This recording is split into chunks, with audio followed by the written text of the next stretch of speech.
Good evening. The end could be in sight for a long-running problem in Kalamazoo, and all thanks to new efforts made by local public safety officials.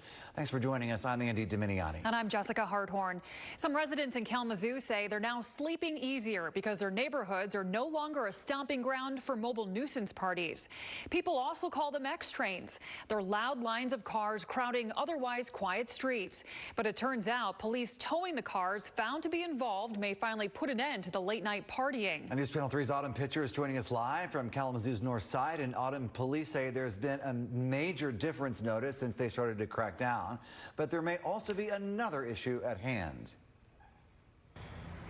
Yes, Andy, Jessica, residents tell me they're finally able to sleep at night, which they haven't been able to do in a very long time because of these mobile nuisance parties ripping through their neighborhoods and even gas stations. But what residents tell me they're concerned about is cars that are getting towed that were stuck in mobile nuisance parties but not participating.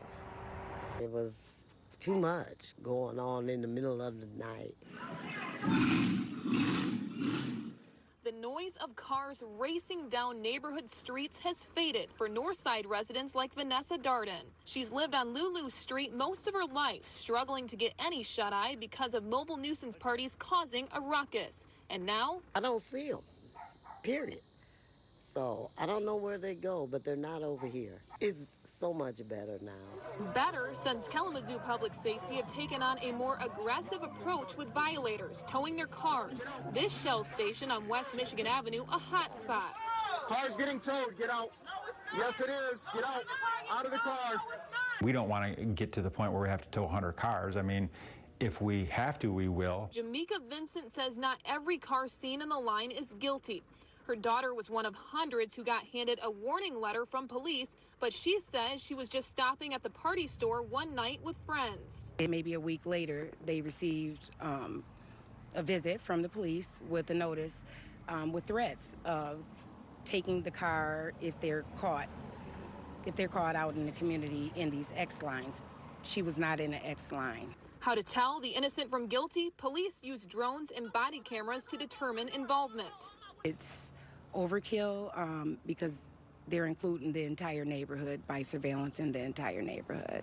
Okay. At the end of the day, it's targeting our community and our people.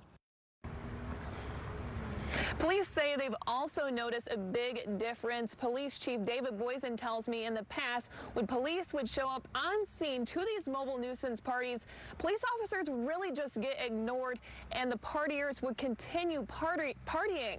But now because of the towing, he says this has gotten much better and people are now dispersing. But only time will tell if towing is the answer to mobile nuisance parties. Live in Kalamazoo,